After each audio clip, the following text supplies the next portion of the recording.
2025 damos inicio a nuestra webinar, Importancia del Operador Económico Autorizado OEA en Momentos de Coronavirus.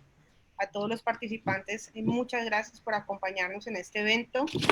Hoy tenemos 3 invitados, voy a presentarlos. El señor Nelson León Mejía, profesional en Administración de Empresas de la Universidad Industrial de Santander, con diplomado en Comercio Exterior, Gerencia de Mercadeo y especialización en Alta Gerencia de la misma universidad. Actualmente especialista en Operador Económico Autorizado de la DIAN. El señor Erwin Blanco Nagle, abogado de la Universidad Autónoma del Caribe, cuenta con maestría en Derecho con énfasis en tributación y especialización en Derecho Aduanero, Derecho Tributario y Derecho Tributario Internacional de la Universidad Externado, socio de la firma Blanco de Castro y Barreto. El doctor Raúl Fernando Hoyos, administrador de empresas y contador público de la Universidad Santiago de Cali, es funcionario de ANCALI, ha sido docente en las Universidades Pontificia Javeriana, San Buenaventura y Autónoma de Occidente, actual director de impuestos en la firma CPA Cabrera Internacional. Doctor Raúl, le doy paso para que inicie la webinar.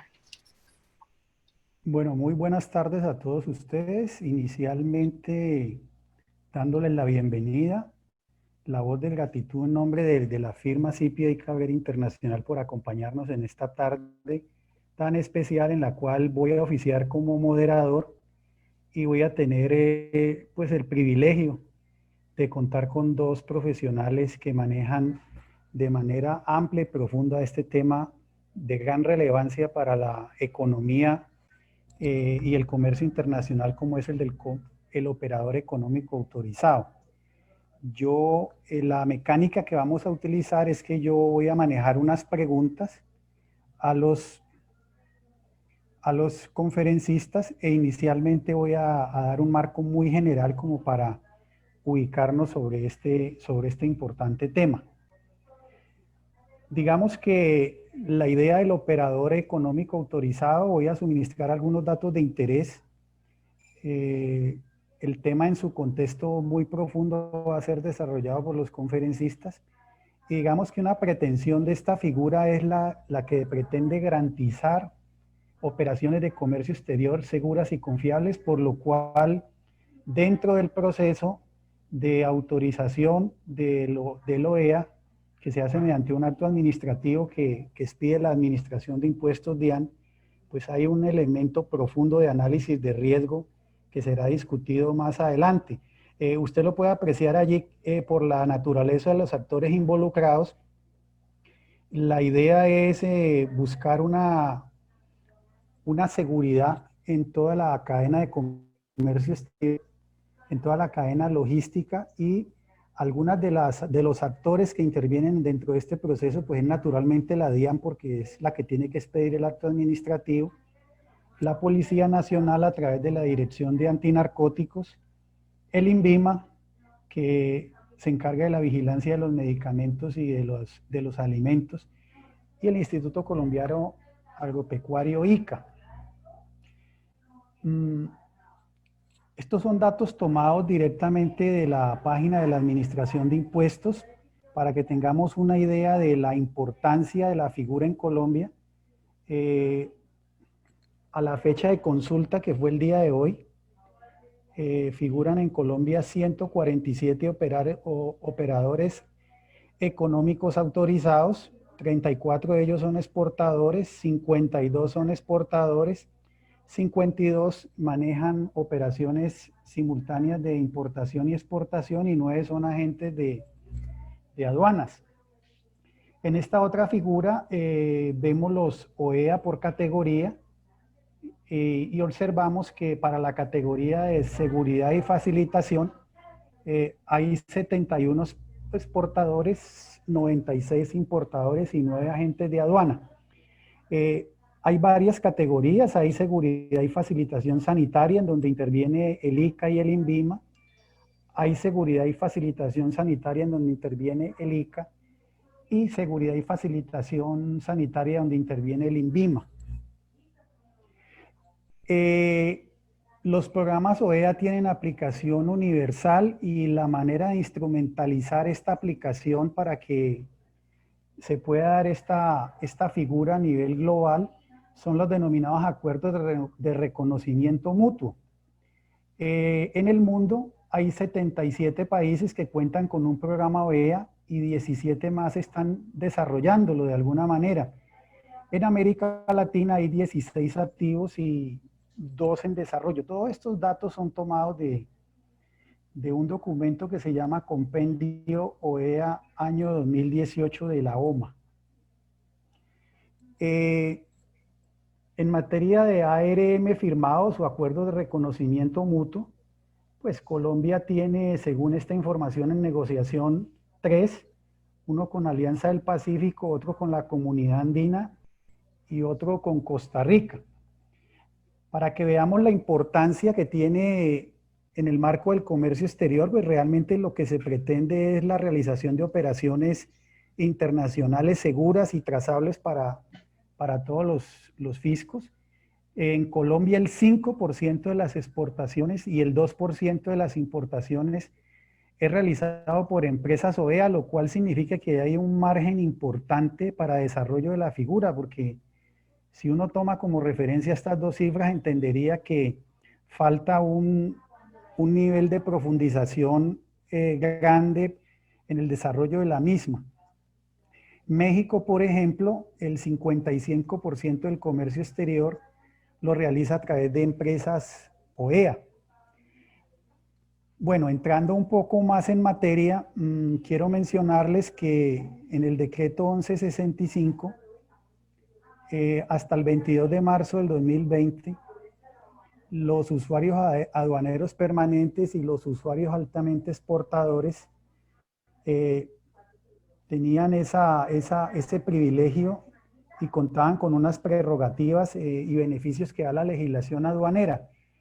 Uno podría entender en principio que esta situación terminó el 22 de enero del 2020, pero como sabemos que estamos en tiempo de coronavirus, por efecto del decreto ley 436 del 19 de marzo del 2020, estas habilitaciones quedaron extendidas inicialmente hasta el 31 de mayo, porque en el momento en que se expidió el decreto hasta allí iba la emergencia sanitaria, pero como sabemos la emergencia sanitaria fue prorrogada hasta el 31 de agosto, entonces mi entendido del tema es que estas habilitaciones quedan prorrogadas hacia esta fecha. Bueno, hecho este breve contexto, repito, por una persona como yo que soy, he elaborado profesionalmente en encargos de impuestos y estoy tratando con 2 expertos en asuntos aduaneros, pues realmente lo que yo pueda decir se queda corto frente a lo que ellos nos van a aportar. Bueno, dando inicio a nuestra actividad, para darle protagonismo a quien realmente lo debe tener, y yo voy más bien en segundo plano, voy a iniciar con la pregunta que está formulada en la diapositiva. Esta va dirigida para el doctor Erwin Blanco, y la pregunta es la siguiente, doctor Blanco. ¿Qué se entiende por operador económico autorizado? Vamos a utilizar la sigla OEA de aquí en adelante. ¿Y quiénes pueden acceder a esta figura, doctor Blanco? Buenas tardes, doctor Raúl. Muchas gracias. Un saludo muy especial a todos los integrantes de CPA Cabrera, a Héctor, a Aura María, a David, a todos. Un saludo muy especial también a Nelson, gran amigo, gran colega, sobre el cual quiero hacer una precisión bien importante, y es que en esta actividad, en este webinar, Nelson está fungiendo como persona natural, es decir, cualquier comentario que Nelson haga en medio de esta actividad virtual lo hace como persona natural, despojado de cualquier ropaje como funcionario, porque en ese momento no es funcionario de la administración, sino es un experto en OEA que nos va a compartir sus opiniones. Asimismo, gracias Nelson por aceptar nuestra invitación, y quiero agradecer igualmente a FENALCO, que de manera muy especial también aceptó participar de esta actividad virtual para que sus afiliados también estuvieran conectados. Un saludo especial a Rafael Madero y a Gilda Castro de Barranquilla, de la seccional FENALCO Barranquilla. Bueno, con esta ambientación y por supuesto dándole un agradecimiento también a todos los asistentes, a los participantes a la webinar, yo quisiera hacer una introducción bajo el siguiente esquema. Hablar de operador económico autorizado es hablar, como bien lo mencionaste, Raúl, de una figura de estirpe global, de estirpe mundial, que surge en el año 2005 a raíz del marco de seguridad de la Organización Mundial de Aduanas, en donde este marco se da a raíz de una serie de fenómenos sobre los cuales no voy a profundizar en el mundo, que generan la necesidad que las aduanas vean de qué forma pueden tener partners, pueden tener aliados estratégicos para el propósito de aminorar, de mitigar el riesgo en el desarrollo de las operaciones transfronterizas, en el desarrollo de las operaciones de comercio internacional. El riesgo es pluricelular, el riesgo no es unicelular, es decir, puede estar presente en cualquier momento, en cualquier lugar, en cualquier contexto. Y es imposible hablar de que existe un riesgo cero.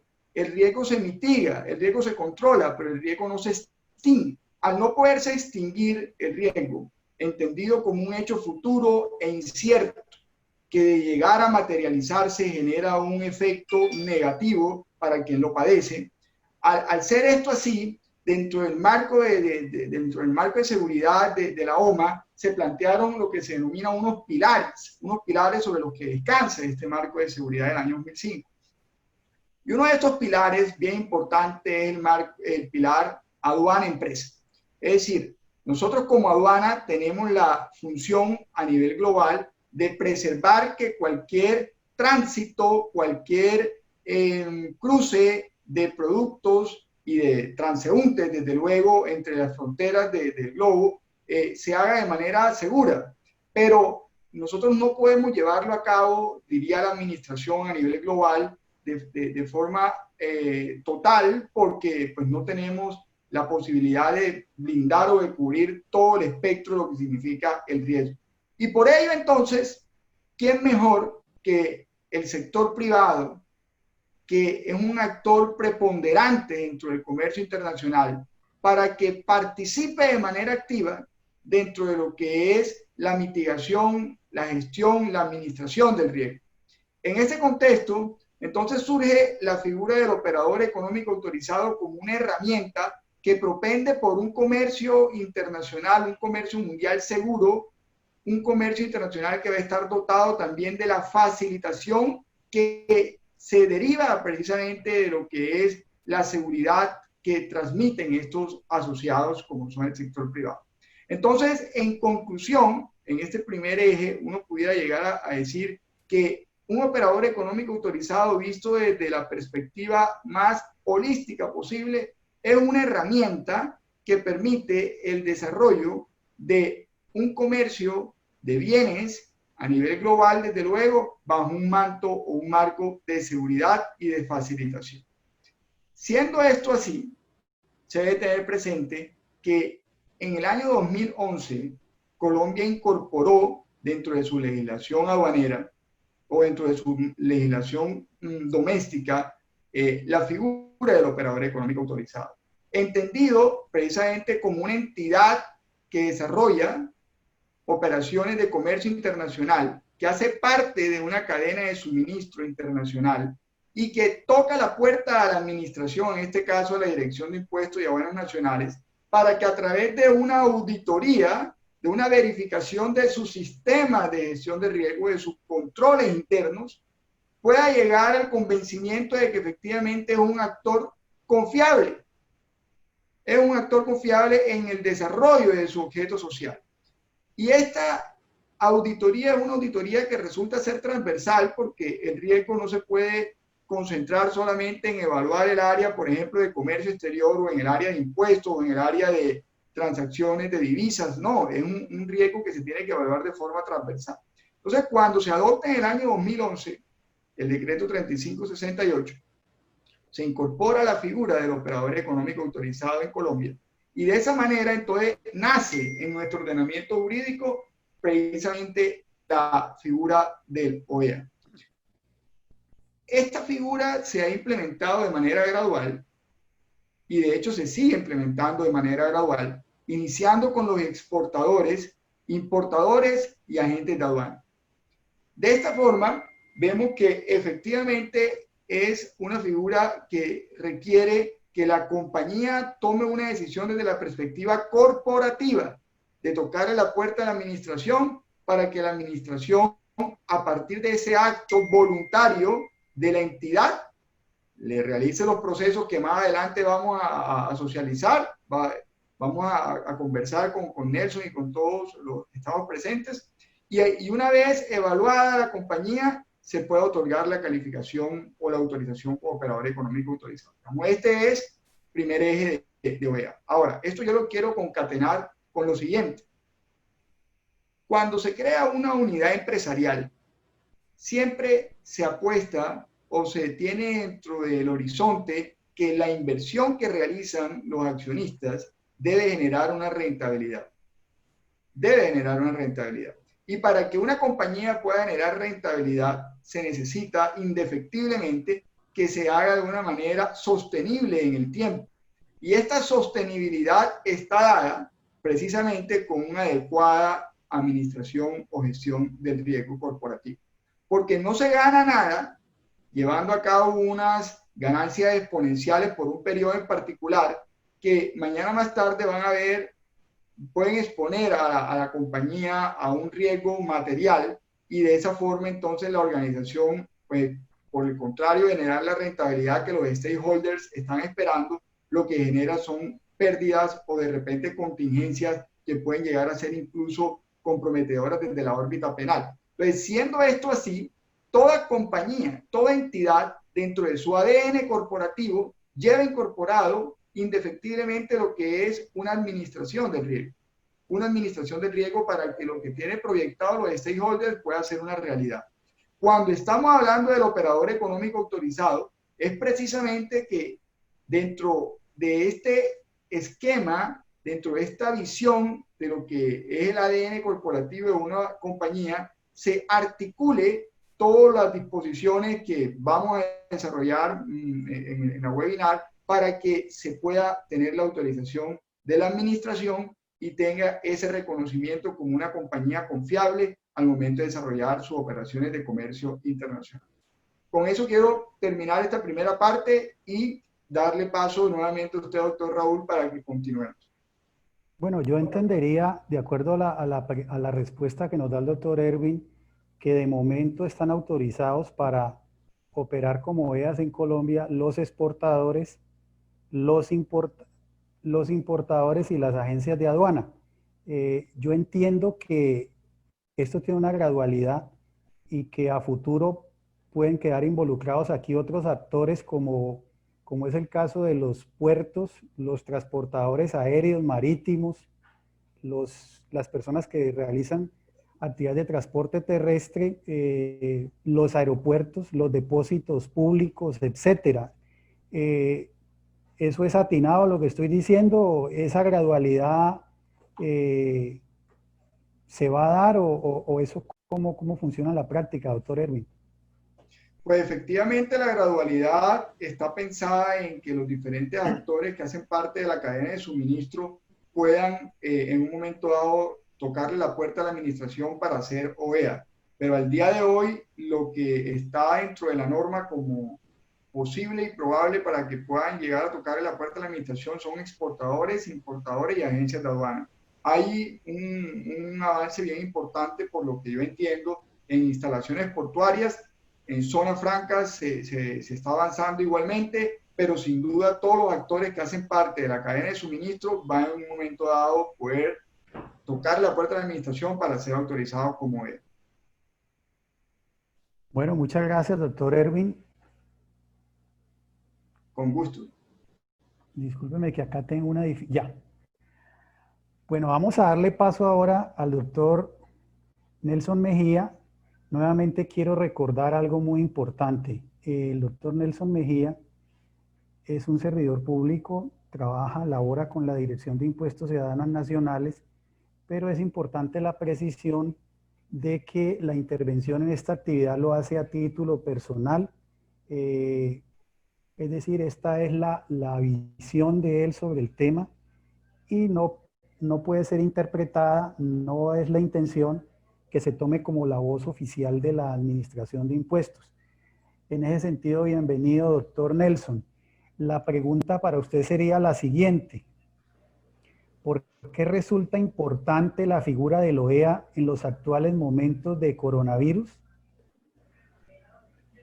Bueno, no, buenas tardes, muchas gracias a todos, a Cabrera Internacional, a Erwin Blanco por la invitación a este webinar. Pues sí, tal como lo decía Erwin, esta figura y también igual Raúl, esta figura de gran preponderancia digamos, en las operaciones de comercio exterior de Colombia. Porque si ustedes recuerdan, con el decreto 390 se le dio aún más realce a la figura del operador económico autorizado. Y con el decreto 1165 que modificó o que recopiló el 2685 y el decreto 390, que es la regulación aduanera vigente, pues igualmente se continuó con ese estatus, con ese VIP del operador económico autorizado. De hecho, el operador económico autorizado tiene los mayores beneficios. Es la figura más alta del operador, digamos, no tanto de la regulación aduanera, sino del comercio exterior colombiano. Entonces, ¿por qué es importante esta figura en estos tiempos? Porque, tal como se veía antes, el operador económico autorizado tiene unas facilidades en las operaciones de comercio exterior, y a ello están orientados los beneficios que de pronto más adelante los vamos a ver. Entonces, por ser una figura de esta categoría, pues la aduana y las otras instituciones, el ICA, el INVIMA, la Policía Nacional, pues los tienen con preferencias en sus operaciones, tal como en el Ministerio de Comercio también a través de la BUCE. Entonces, ¿qué se generó o qué se ha generado? ¿Cuáles han sido como esas facilidades en esta época de la pandemia? Que para efectos de las inspecciones de las mercancías que importen o exporten los que ya son operadores económicos autorizados, pues tienen unas disminuciones muy efectivas en las inspecciones. Y de hecho, la Dirección de Aduanas emitió un memorando, el memorando 54, en el cual establece que los operadores económicos autorizados tienen prelación o preferencia frente a los demás tipos de usuario después de estas empresas que traen productos de la pandemia, digamos dispositivos médicos, los respiradores, los guantes y todo ese tipo de productos. Entonces está establecido allí en el memorando. Primero, prelación a los que traen ese tipo de productos de la pandemia, pero los segundos en línea son los operadores económicos autorizados. Ahora, una empresa, por ejemplo, de alimentos, por decir algo, una empresa que trae aceites o exporta aceite de cocina, productos alimenticios, y siendo OEA, pero además está involucrado en el tema de los productos de la pandemia, pues tiene doble categoría ahí para tener estos beneficios de prioridad. De hecho, la semana anterior y en estos días en reuniones virtuales, no solamente en Colombia, sino con los demás países de Latinoamérica, se hizo un webinar para tomar el pulso de cómo el OEA es una figura importante en estos momentos. Y se invitaron a varias empresas de Bolivia, de Guatemala, una de Colombia, para que manifestaran cómo les había ido, o sea, para medir y palpar cómo les había ido en esta situación de esta disrupción del comercio internacional. Y todos, a nivel de todos los países, y la empresa de Colombia manifestaron que estaban felices, o sea, que incluso en esta época de pandemia tienen hasta mejor y más fácil acceso a las autoridades. Los están apoyando más directamente, están ha fluido más la comunicación para solventar y solucionar problemas que se puedan presentar en el momento de las importaciones y exportaciones. Y una de las cosas que hablaban era que la digitalización, la entrega de documentos, que las autoridades respondieron rápidamente para que todos estos operadores, pues todos en casa, se imaginan, todos a partir como del 19 de marzo en casa, pues tenían que realizar las operaciones de importación y exportación, y una de ellas era permitirles que presentaran a través de correos electrónicos y de plataformas los documentos de manera virtual. Ustedes saben que con la regulación aduanera deben ser presentados en físico ante las diferentes autoridades, los BL, las facturas, los certificados de análisis, etcétera. Entonces, digamos que con estas medidas, la aduana y las demás autoridades, porque estamos hablando de la Policía Nacional, incluso del ICA y el INVIMA, que tienen operadores económicos autorizados también. Entonces, eso ha permitido que la operación fluya y que los operadores económicos autorizados estén, digamos, satisfechos con la respuesta que han dado las instituciones.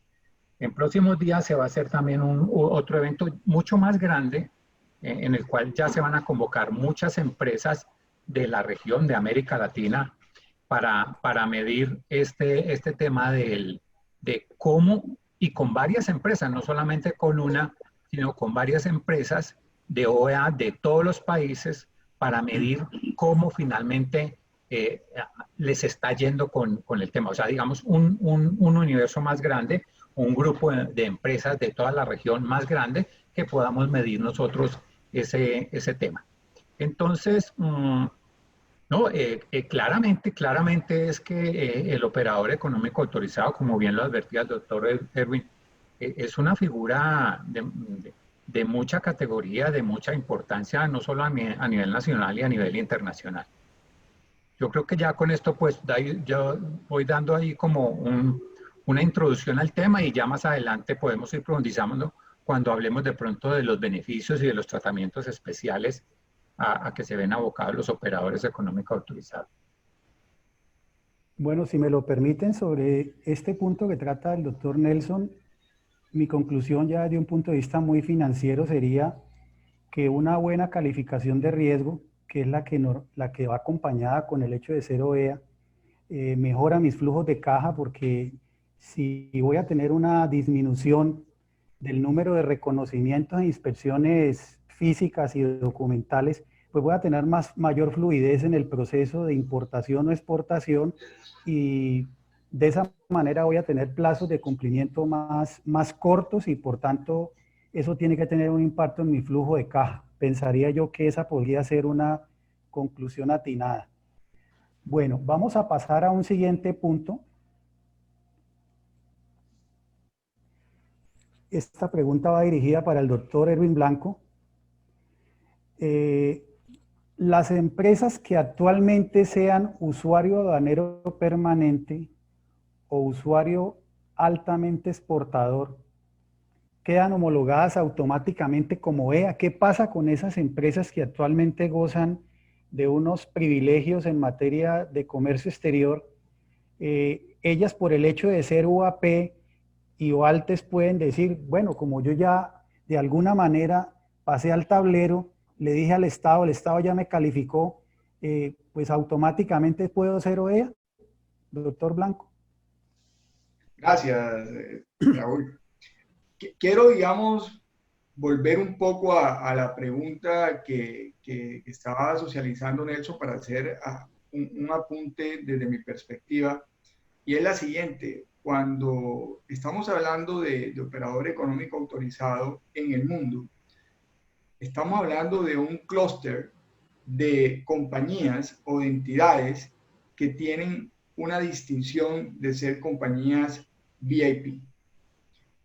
Siempre que hablamos de estos clústeres, lo que ocurre es que paulatinamente se van creando unos ambientes entre los diferentes jugadores o los diferentes actores a nivel global, en donde quieren interactuar con pares que estén bajo la misma calidad. En ese orden de ideas, desde el punto de vista comercial, probablemente puede llegar a ocurrir en el horizonte mediano que las empresas que sean calificadas o autorizadas mejor como operador económico autorizado deseen tener los proveedores que igualmente sean OEA, los clientes que igualmente sean OEA y los actores que participan dentro de la cadena de suministro internacional que también sean OEA. Entonces se va a generar un ecosistema, un tejido empresarial, en donde ese clúster va a permitir precisamente que cada vez sean más sofisticadas las partes más distinguidas, las partes que van a interactuar entre ellas, que son el clúster de los OEA a nivel global. Eso, cuando lo vemos desde el punto de vista de la conveniencia en el tiempo de contar con una figura como esta. Y a esto le sumamos lo siguiente, y es que a lo largo de las diferentes normas del operador económico autorizado se encuentra de forma reiterada para cada una de las categorías y de los actores que se debe tener un plan de contingencia. Aquí de pronto adelantándome a algo que Nelson seguramente comentará. Plan de contingencia, plan de contingencia, plan de contingencia para desastres, para terrorismo, para sistemas informáticos, para seguridad de personas.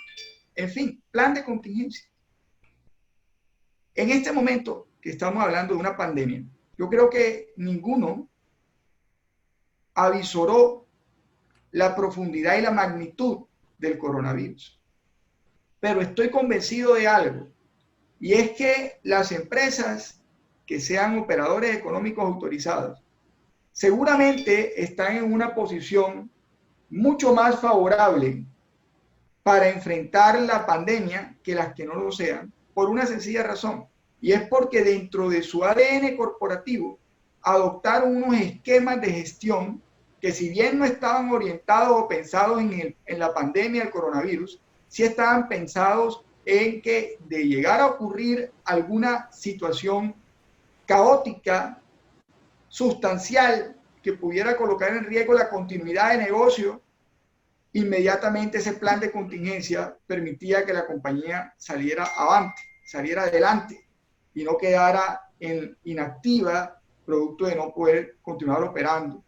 Entonces, hablar de cuál es la importancia de ser OEA en medio de esta pandemia, de esta situación tan compleja que estamos viviendo a nivel mundial, desde mi punto de vista, genera que al estar preparados con todo lo que exige normativamente ser OEA, le permitirá a las compañías navegar en estas aguas turbulencias con una mayor certeza que de pronto aquellas que no lo sean. Muy bien, digamos, con eso quise hacer un apunte o un complemento a la respuesta de Nelson. Ahora, para responder esta inquietud de si pueden migrar de forma automática las empresas que hoy en día sean UAP y ALTES a OEA, la respuesta corta es no.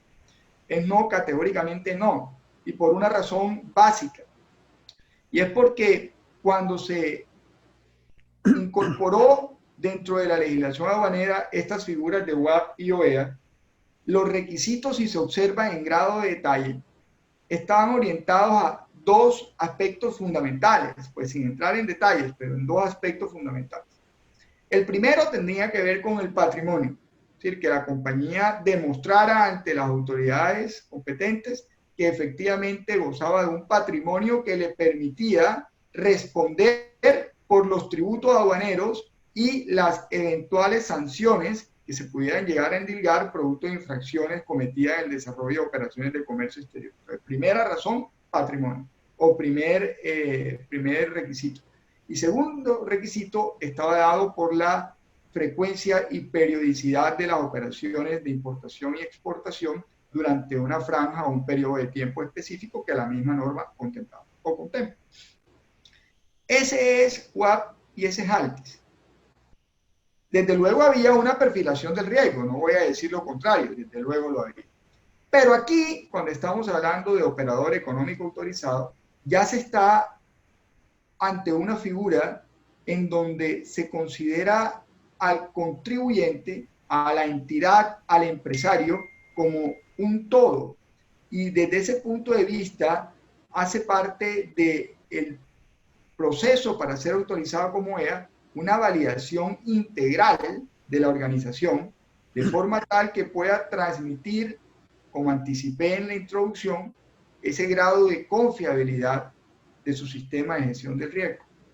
Entonces, si bien el componente patrimonial, si bien el componente de ejercer la actividad de comercio exterior específica para la cual solicita la autorización es un componente que inclusive hoy está presente dentro de la normatividad de OEA, a diferencia del WAP y de ALTES, cuando estamos hablando de un OEA, el espectro que se debe cumplir a nivel de normas es mucho más amplio, es mucho más profundo, es mucho más holístico, es transversal a la organización. Por eso no es posible que las empresas WAP y ALTES migren de forma automática a ser OEA. Esa sería mi respuesta frente a esa inquietud. Muchas gracias, doctor Ervin. Para seguir adelante, yo quiero hacer un reconocimiento a quien lo merece. Las tres entidades que están patrocinando la realización de esta actividad, de este importante webinar, en este tema de tanto calado y tanta importancia estratégica, como son FENALCO, la Federación Nacional de Comerciantes, la firma Blanco de Castro y Barreto y la firma CPA Calguera Internacional. Las dos firmas que acabo de mencionar en última instancia, pues tenemos un acuerdo comercial para desarrollar negocios conjuntos. Bueno, siguiendo con nuestra temática, voy a ir a la pregunta número 4 que va formulada para el doctor Nelson. Y es una pregunta que es muy importante, especialmente para estas personas que toman decisiones en las organizaciones, están en los departamentos de comercio exterior, son representantes legales o simplemente son personas que tienen a cargo la determinación de una visión y futuro de sus compañías y ven y oyen hablar de estas figuras permanentemente y dicen, bueno, realmente los gerentes toman decisiones sobre bases ciertas y bases objetivas y lo que esperan es obtener beneficios de algo que les ofrecen. Esto no se los está imponiendo. Hay una cosa importante, un factor importante en OEA, es que nadie le está imponiendo a nadie la obligación de ser OEA, sino que es un procedimiento, es un mecanismo al cual se puede acceder voluntario. Dicho esto, la pregunta sería lo siguiente. Supongamos que yo soy un gerente y entonces yo hablo con el doctor Nelson y le digo, bueno, está muy bien todo este tema de la administración del riesgo, pero yo lo que busco es mi rentabilidad para los accionistas y los stakeholders. ¿Qué beneficios aduaneros derivo yo para mi compañía si obtengo la autorización como OEA, doctor Nelson? Sí, señor. Mira, hay que comenzar por hacerse una pregunta, yo creo que de mayor calado y muy importante, es ¿para qué, por qué quiero ser OEA? Esa pregunta tienen que hacérsela a las compañías, o sea, porque de ahí va a depender la decisión. O sea, y como bien lo advertía hace un rato Erwin, todos queremos una retribución. Las empresas quieren una retribución. Las empresas querrán una retribución en las facilidades de las operaciones de comercio exterior, en sus temas financieros. ¿Sí? Entonces, dar respuesta a esa pregunta nos lleva, bueno, ¿y cuáles son esos beneficios que puedo obtener siendo operador económico autorizado? Resulta que hay unos beneficios aduaneros, tributarios, operacionales que da la norma aduanera. Pero también hay una serie de beneficios que, a pesar de que no están en la norma, se obtienen por ser OEA. Por ejemplo, la imagen. la reputación. Ustedes saben que la reputación puede valer mucho más que cualquier otra cosa.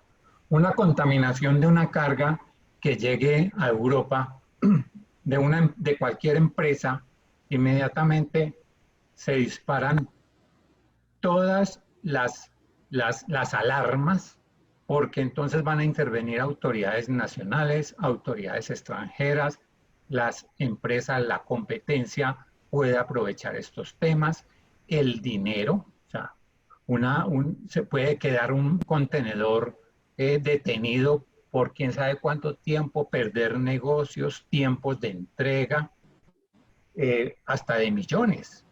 Contratación de abogados, expertos, que entre otras cosas no cobran poquito, sino que cobran mucho para sacar a una empresa de un problema de contaminación con droga o con un tema de lavado de activos. Entonces, la reputación es muy importante. Lo otro es que una empresa OEA, cuando hace todo este proceso, porque este no es un proceso que se hace de la noche a la mañana, digamos que con los UAP y los ALTES, como bien lo advertía Erwin, era tener patrimonio y tener otros elementos allí y realizar unas operaciones de comercio exterior, X cantidad de declaraciones de importación o exportación y bueno, y ya. No, para ser operador económico autorizado hay que realizar todo un proceso interno en la compañía. Un proceso de mejora de procedimientos y de procesos, porque entonces, ¿cómo va a cumplir la empresa con seguridades en su cadena de suministro si no tiene unos muy buenos procesos y unos muy buenos procedimientos para poderlos realizar? Entonces, como consecuencia de ese trabajo interno, las compañías mejoran mucho en sus procesos y procedimientos. De hecho, yo recuerdo hace muchos años cuando comenzó el OEA con una empresa barranquillera, la que hace los vidrios, ¿cierto? No recuerdo cómo es que se llama, Erwin, la de Barranquilla. Eso, Tecnoblast, que en esa época como que tenía otro nombre.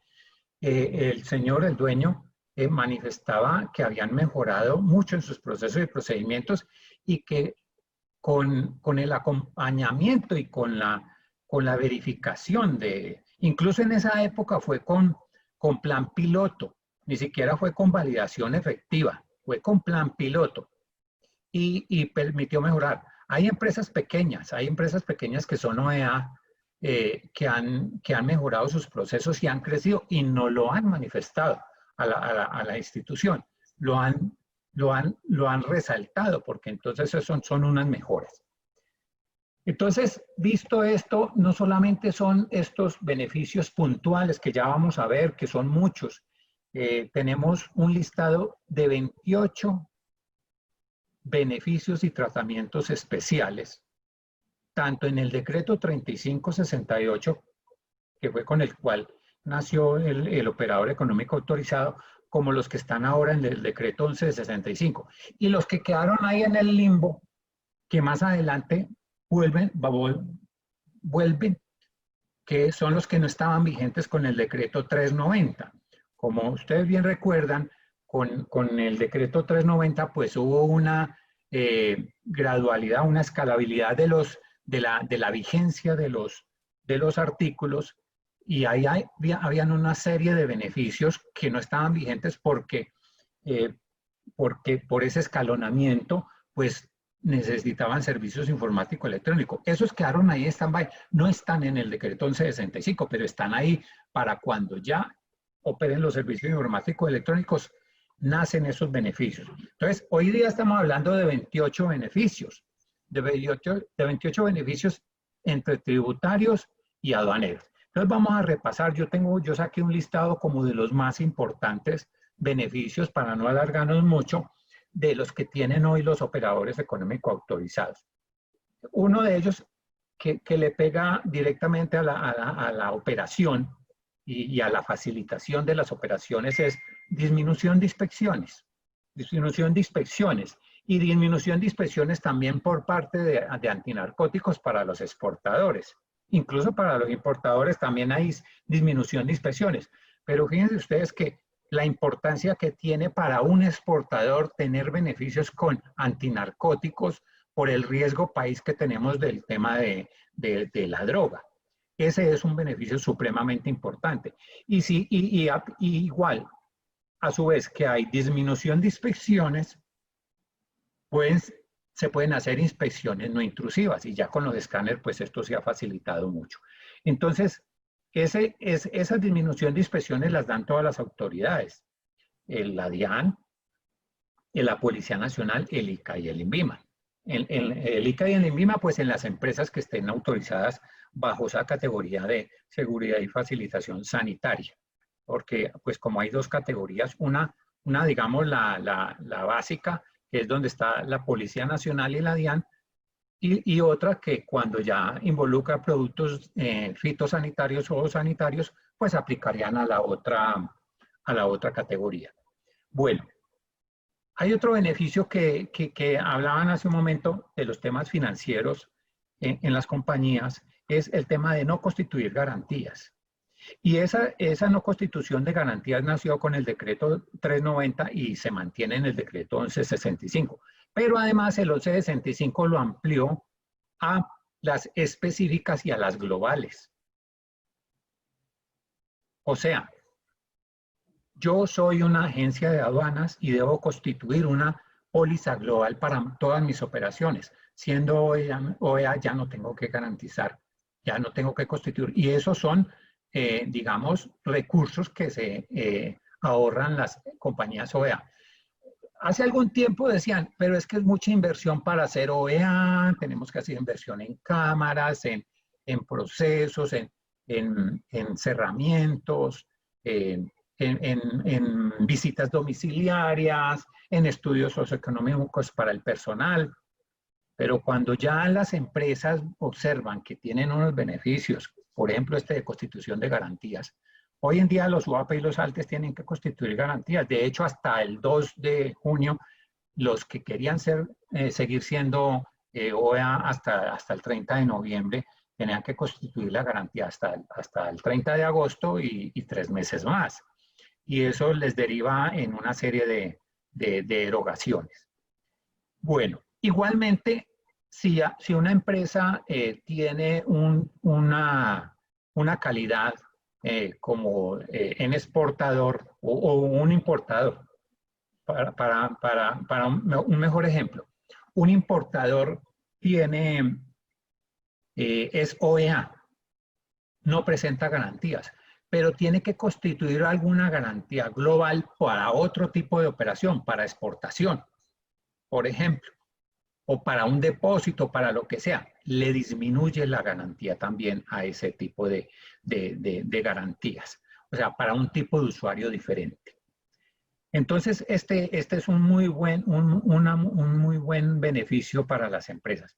El pago consolidado de importaciones. Miren que con el tema de la desaparición de los OEA, de los UAP y de los ALTES, que era hasta el 22 de marzo, ellos van a perder dos beneficios que básicamente tienen, que son los únicos, o sea, son los dos más importantes beneficios, que es el pago consolidado en sus importaciones y los levantes automáticos.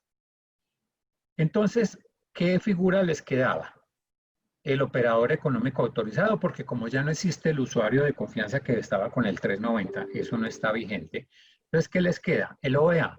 Y la figura de las empresas de riesgo bajo, que está por allá en la resolución 46, que ni siquiera está en el decreto 1165, el de los usuarios de calificación de riesgo bajo para obtener esos dos beneficios. Entonces, ¿qué les queda? De hecho, con el decreto 416, esa figura, digamos que está suspendida. Entonces, ¿qué les queda al OEA? Entonces, desde el 390, desde el 2016, las empresas sabían que en el 2020 iban a desaparecer los UAP y ALTES y no avanzaron en la solicitud para ser OEA importadores. Entonces, se acumulan en el último semestre del 2019, en este año, más de 550 empresas tratando de ser OEA importadores porque van a perder el pago consolidado y muchas están desesperadas por eso. Entonces, eso formó un cuello de botella para poder evacuar todas esas solicitudes. Entonces, el pago consolidado, ¿en qué consiste? Pues es que va presentando las declaraciones de importación durante el mes para hacer un solo pago en los primeros 5 días del mes siguiente, de las que hayan tenido levante en el mes anterior. Y eso financieramente también le pega a las compañías. Ustedes lo saben, una empresa que presente 1.600 declaraciones, 2.000 declaraciones mensuales, pues primero, toda una operatividad para ir a pagar declaración por declaración, ir a pagar declaración por declaración, girar, hacer transferencias, bueno, como lo tengan que hacer.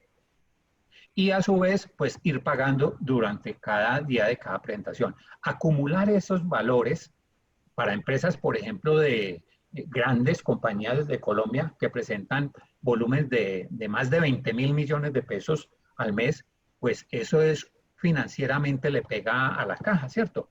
Porque no tienen que estar erogando cada día frente a esas 2.000 o 2.000 y pico de declaraciones que tengan que presentar y presentan al mes siguiente. Entonces también un muy buen beneficio. Hay un beneficio que también es muy importante, que es el reembarque de esas mercancías que llegan por error al país, por error de despacho del proveedor. Tratándose de cualquier empresa que no sea OEA, pues ellos pueden reembarcar, siempre y cuando la entidad DIAN no haya intervenido en la operación, no haya hecho reconocimiento de la mercancía y haya encontrado el sobrante, porque en ese caso, pues procede la aprehensión de la mercancía. ¿Qué pasa con el OEA? A pesar de que intervenga la autoridad aduanera, le da la posibilidad de reexportarla. Miren que es un beneficio y se evita la aprehensión de la mercancía, incluso cuando haya intervenido la autoridad aduanera con el reconocimiento de la carga y haya encontrado sobrantes por mal despacho. Ahora, con la condición, claro, que se demuestre que esa mercancía fue por error, con el análisis integral y todo de que efectivamente se trataba de un despacho por error. Hay otros beneficios, atención preferencial en trámites manuales. Por ejemplo, cuando hay operaciones, el año pasado en noviembre hubo una semana, un poco más, que hubo un problema informático en la entidad y generó casi que todos los trámites manuales. Ustedes imaginan la operación de toda una semana de tantas compañías en Colombia haciendo filas para presentar los documentos para poder sacar la selectividad y posteriormente si sale para inspección física o no. Pues para los OEA hay filas preferenciales para las agencias de aduana. O sea, si hay una fila de 20 o 30 agencias de aduana presentando documentos, prioridad para las agencias de aduana y para los importadores que pueden hoy en día y exportadores actuar directamente hoy en día con el 1165. Entonces, ese es un gran beneficio también. Inspección previa para efectos de los importadores, también. O sea, hay unas condiciones para realizar inspecciones previas. Ellos también pueden realizar esas inspecciones previas. No presentar declaraciones anticipadas cuando sean exigibles, por ejemplo. Hay algunos tipos de mercancías que requieren declaración anticipada para los diferentes operadores de comercio exterior, importadores. Entonces, por ejemplo, textiles y confecciones tienen que presentar declaración anticipada. Los OEA no la tienen que presentar. ¿Qué más? Por acá tengo otros. Presentar márgenes, declaraciones de tránsito sin restricción de aduana de partida y de destino. Igual, o sea, hay algunas normas, por ejemplo, para celulares no se permiten los tránsitos para importación de celulares y deben ser nacionalizados en 5 aduanas del país. Para los OEA pueden solicitar el tránsito. Entonces ese también es un beneficio que les aplica. Para el exportador que es OEA, inspeccionen sus instalaciones, tanto de la DIAN, del ICA y del INVIMA. Si el exportador OEA quiere que le inspeccionen la mercancía antes de despacharla de sus instalaciones, puede solicitarlo. Inspección no intrusiva, ya hablamos de la policía, presentar la solicitud de autorización de embarque en el puerto, ¿sí? En zona primaria, también es otro beneficio. Y uno último que se deriva de lo que hablaba Erwin hace un rato es ese panorama ampliado internacional, que es el de los acuerdos de reconocimiento mutuo. Entonces, nosotros tenemos 3 acuerdos de reconocimiento mutuo firmados. Colombia tiene 3, con la Alianza del Pacífico, con la Comunidad Andina y con Costa Rica. Y están en proceso negociación entre los países de la Alianza Pacífico y Mercosur. De hecho, yo estuve en Brasil conociendo el programa y validando el programa de Brasil ahora en febrero. Entonces, están negociando los dos como bloques, bloque AP, bloque Mercosur, para un acuerdo de reconocimiento mutuo. Va avanzado, ellos ya vinieron a Colombia, Brasil ya vino a Colombia, Uruguay ya vino a Colombia, Argentina, Paraguay, y los demás, pues de la Alianza del Pacífico, vinieron el año pasado a Colombia, ya conocieron nuestro programa y entonces se está avanzando. ¿En qué va? Pues que se paró con el tema de la pandemia de las visitas, porque ya venía la visita a Argentina por parte de nosotros, a la visita a Paraguay. Entonces, eso está detenido por el tema, pues, de los, como ustedes bien lo saben, de los vuelos internacionales y las comisiones y todo eso. Entonces, los acuerdos de reconocimiento mutuo son, ¿por qué son buenos? ¿Por qué? Porque un exportador OEA colombiano tiene unos beneficios aquí cuando va a exportar, unas facilidades, pero cuando llega al otro país, el otro país reconoce esa empresa que es OEA colombiana, la reconoce, tenemos un acuerdo de reconocimiento mutuo y le da también beneficios de ingreso. Incluso si el importador del otro país no es OEA.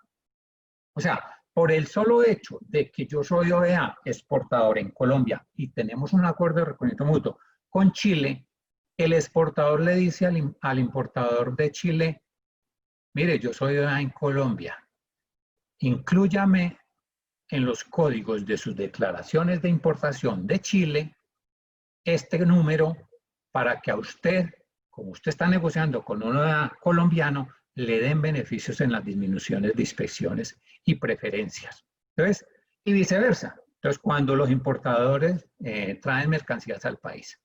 Entonces, esos son muy buenos los beneficios. Entonces, digamos que ese es como el panorama. Esos beneficios están en el decreto 3568 desde que nació el programa, modificados un poco con el 1894 y hoy día están en el artículo 23 del decreto 1165, que fue reglamentado por el artículo 100 de la resolución 46. Entonces, digamos que ese es como el panorama de los beneficios y tratamientos preferenciales. Bueno, muchas gracias, doctor Nelson. Una explicación en amplio, bastante profunda respecto a cuáles son los beneficios aduaneros para las compañías OEA.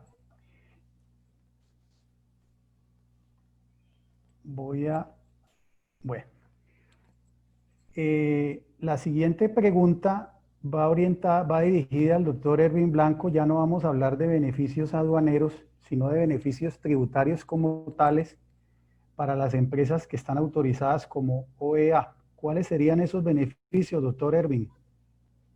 Gracias, doctor Raúl. Bueno, en aras del tiempo, porque veo que el tiempo está avanzando a un ritmo vertiginoso, pues no voy a ahondar en las explicaciones como lo tenía proyectado, sino que más bien voy a enunciar los beneficios desde el punto de vista tributario. Y comienzo con el artículo 428 del Estatuto Tributario, que se refiere específicamente a las importaciones que no causan el impuesto sobre las ventas, el IVA. Cuando nosotros nos vamos a ese artículo 428 del Estatuto Tributario, encontramos que en el literal G, que me voy a permitir leer de forma textual, se señala que las importaciones ordinarias de maquinarias industriales que no se produzcan en el país destinadas a la transformación de materias primas por parte de los usuarios altamente exportadores, es decir, los ALPES.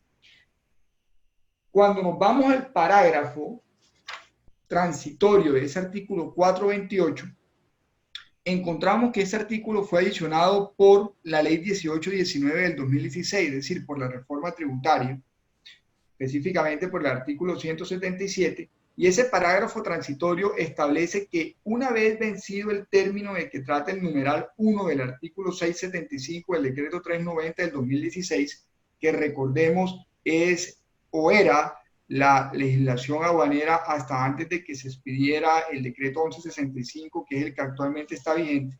Entonces, retomando, señala el artículo, una vez vencido el término de que trata el numeral primero del artículo 675, el beneficio del que trata el literal G del presente artículo operará para los operadores económicos autorizados del que trata el decreto 3568. Entonces, ¿esto qué nos quiere decir? Quiere decir que una vez desaparezca del ordenamiento aduanero la figura del usuario aduanero permanente y del usuario altamente exportador, el beneficio contemplado de importar la maquinaria industrial sin el pago de IVA, es decir, sin que se cause el IVA, estará dado para los operadores económicos autorizados.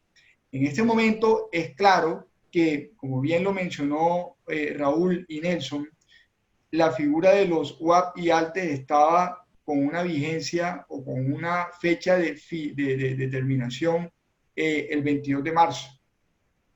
Sin embargo, por todo este tema ya conocido y discutido y socializado, pues se ha postergado en el tiempo y hasta este momento sabemos que la emergencia sanitaria los llevará hasta el 31 de agosto.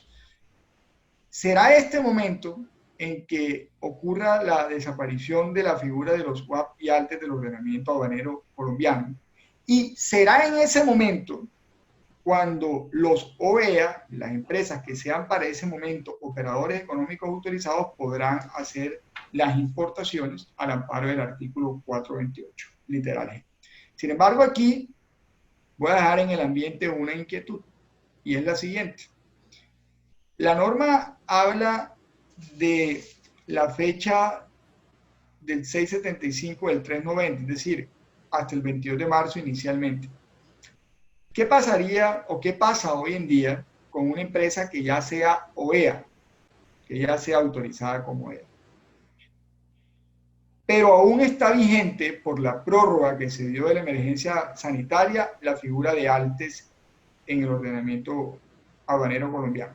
Entonces, ¿será que se debe entender que los OEA no pueden hacer uso del beneficio del 428 porque expresamente se refiere a los ALTES y se indica que solamente aplicará para los OEA cuando la figura ya no esté presente en el ordenamiento aduanero? ¿O será que los OEA hoy en día, aunque la figura de ALTES se mantenga en el ordenamiento aduanero, pueden hacer uso del beneficio del 428 porque el OEA es la máxima expresión de confianza por parte de la administración hacia las compañías? Esa es una inquietud que quiero dejar planteada en el ambiente porque pues definitivamente da para esas interpretaciones, por lo menos desde mi punto de vista. Otro beneficio a nivel de importaciones, este beneficio del 428 está dado para los OEA exportadores. Ahora, para los OEA importadores, también el mismo estatuto tributario en el artículo 854, específicamente en su parágrafo primero, establece que las empresas que sean OEA responsables de IVA con derecho a devolución pueden solicitar los saldos a favor en forma bimestral sin esperar la presentación de la declaración de renta. Y se concatena el 850 con el parágrafo cuarto del artículo 855, en donde se señala igualmente que tratándose de devoluciones, el término que la entidad tendrá para devolver esos impuestos o esas retenciones o pues lo que haya dado lugar al saldo a favor es precisamente de 30 días y no de 50 como quedó para la generalidad de las empresas. Esto es lo que establece el artículo 855 en su parágrafo cuarto. Entonces, estos tres beneficios están dados en el Estatuto Tributario 428, 850 y 855. No quiero profundizar, amén, por supuesto, doctor Raúl, que usted quiera hacer algún comentario al lugar sobre el tema. Bueno, este es un comentario no experto, pero yo diría lo siguiente frente a la inquietud que planteó el doctor Erwin, que si la OEA es un instrumento mucho más poderoso por el análisis más completo que implica, que, que, que las otras dos figuras, pues yo diría que el que puede lo más puede lo menos. Pensaría yo, y bajo un argumento de esa naturaleza, creo que procedería el beneficio. Sin embargo, puede uno chocar con la tesis de la famosa interpretación restrictiva en el marco de los beneficios. Ya tendría que ser uno cómo aclara ese tema con la administración de impuestos y aduanas nacionales. De todas maneras, en el evento en que el beneficio no proceda, de que le digan a uno usted tiene que liquidar el IVA, pues me queda el camino de que si soy responsable del IVA y es una maquinaria industrial y es un activo real productivo, pues puedo tomar el descuento tributario en la declaración de renta de ese impuesto sobre las ventas cuando lo pague y tenga la maquinaria efectivamente funcionando, porque entiendo pues que esa maquinaria tendría que sufrir un proceso de instalación y montaje. Pero no es lo mismo descontar en renta que no tener que pagar el impuesto en la declaración de importación. Evidentemente no pagar el IVA en la declaración de importación es mucho mejor. Con relación al tema de las devoluciones, yo me atrevería a aseverar lo siguiente. Como OEA implica un proceso de calificación de riesgo importante, entonces va a ser percibida como una entidad de menor riesgo. Cuando venga el tema de la devolución automática, ya tiene la mitad de la tarea realizada. No tendría sentido que la DIAN la califique en un riesgo diferente si ya les pidió el acto administrativo, y le faltaría el asunto de cumplir el requisito de tener proveedores en factura electrónica para que tenga derecho a la devolución automática y obtener la devolución en 20 días. Bueno, esa es una opinión personal y no lo quiero plantear como, una posibilidad y no como una tesis. Bueno, vamos a plantear la siguiente pregunta, la número 6, también para el doctor Erwin Blanco. Esta pregunta es la siguiente: en el caso de las empresas que soliciten la autorización como OEA exportador, ¿cuáles son los principales requisitos que deben cumplir? Ok, gracias Raúl. Pues fíjense ustedes que tanto el 3568 como las resoluciones que reglamentan la figura son específicas al señalar que existen unas condiciones previas, unos requisitos mínimos y unas obligaciones atadas a los operadores económicos autorizados y a las empresas que opten o que soliciten ser autorizadas como tal. Específicamente tratándose de empresas que soliciten ser OEA en la categoría o en la calidad de exportadores, y específicamente en la categoría de OEA Seguridad y Facilitación, tenemos que los requisitos para este tipo de categorías son básicamente, pues primero están las condiciones previas que deben cumplir, y esas condiciones previas están atadas a demostrar que cuentan con un perfil de riesgo adecuado, que pues eso lo realiza la administración, desde luego, que tienen una permanencia en el territorio colombiano, que cuentan con un patrimonio lo suficiente para responder ante las eventuales contingencias que se puedan llegar a presentar, que los administradores de la organización no están incursos en algún tipo de delitos que atenten contra el erario, contra el Estado, y que en términos generales los administradores, los auditores y cualquiera otro que tenga una participación directa en la administración de la organización, pues también tienen este tipo de historial adecuado.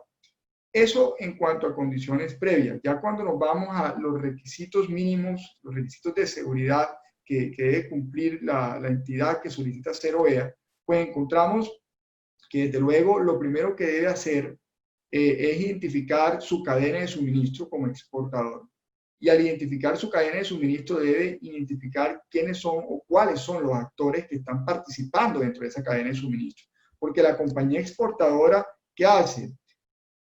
Adquiere una materia prima, produce un bien final y comercialice ese bien final en los entornos internacionales a los clientes foráneos. En ese orden de ideas, para que el producto pueda llegar desde origen a destino, necesariamente va a requerir que confluya una serie de actores que van a permitir precisamente ese envío de la mercadería desde origen hasta el lugar donde está ubicado el cliente en el exterior. Entonces, ubicar, diagramar esa cadena de suministro internacional resulta ser absolutamente básico, porque pues le permite a la compañía tener claridad de quiénes son esos asociados, tanto internos como externos. Una vez identificada la cadena de suministro, debe tener claridad de cuál es el grado de criticidad que en un momento dado tienen esos asociados de negocio. Es decir, qué tan crítico resulta ser para el desarrollo de la operación de comercio internacional los diferentes actores que participan en la cadena de suministro. ¿Será que todos tienen un alto grado de criticidad? ¿Será que tienen un grado medio, un grado bajo? En fin, ya una vez identificado dentro de su matriz los actores, el grado de criticidad, se debe identificar cuáles son los controles que la compañía tiene establecido para precisamente aminorar o mitigar la configuración de las contingencias.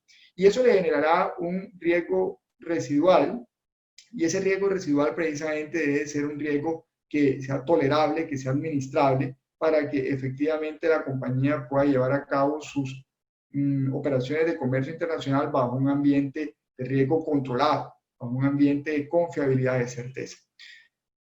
Una vez teniendo claro el tema de las condiciones previas, se presenta, como bien lo explicará el doctor Nelson en este momento, pero acompañado a la solicitud de OEA, debe aportar, adicional al análisis y la administración del riesgo y los asociados de negocio, una serie de documentos que van alineados con la seguridad del contenedor y las demás unidades de la carga, con los controles de acceso físico que en un momento dado tiene la organización para las personas que ingresan, la seguridad del personal, tanto interno como externo, la seguridad de sus procesos, la seguridad física, la seguridad en la tecnología de la información, los entrenamientos en la seguridad y conciencia de amenazas. Y de esta manera, el mensaje que podemos advertir es que necesariamente se debe hacer una verificación holística y transversal de la organización, en donde desde la gerencia, desde la junta directiva, más aún, de la organización, se debe identificar que la compañía, al iniciar el proceso de ser autorizado como operador económico autorizado, debe demostrar que todos los procesos son procesos seguros, que son diferentes eslabones de una misma cadena. Y como eslabones que están concatenados entre sí, no pueden ser vistos como unas ruedas sueltas, como unas islas, sino por el contrario, todos los elementos que en un momento dado hacen parte de la operación de la compañía, del core del negocio, deben estar involucrados dentro de la presentación que la compañía haga ante las autoridades, en este caso ante la DIAN, para que efectivamente dentro del proceso de auditoría se pueda llevar a cabo que en un momento dado cumplen con los estándares exigidos de confiabilidad. Ahora, la compañía desde luego debe tener estipulado, y seguramente es así, un sistema de gestión de riesgo. Debe haber un sistema de administración de riesgo de lavado de activos y financiación del terrorismo, y debe haber un sistema de gestión de riesgo transversal a la organización. Entonces, aquí lo que se requerirá es acreditar, insisto, ante la administración que efectivamente la compañía cumple en grado de detalle con todos los requisitos que están establecidos para el tipo de calidad que se está solicitando, en este caso de exportación, teniendo presente los principales aspectos o requisitos que pues acabo de mencionar, grosso modo, por supuesto, porque aquí podríamos profundizar porque es donde está la esencia de la auditoría y el éxito de que efectivamente pueda salir avante o pueda ser rechazada la solicitud por parte de las entidades correspondientes. Bueno, muchas gracias, doctor Erwin. Voy a tomarme el atrevimiento de señalar unos elementos adicionales, y es que para hacer OEA me debo dejar tomar una fotografía financiera en los 3 últimos años. en algo que se llama solvencia financiera. Este es un análisis que hay que adelantar y en donde debo mostrar que mis indicadores, por ejemplo, de solvencia debe ser mayor o igual a 1.3. Debo tener el nivel de endeudamiento controlado. Y algo que me parece bien importante es lo siguiente: no debo reportar pérdidas contables ni fiscales en esos últimos 3 años.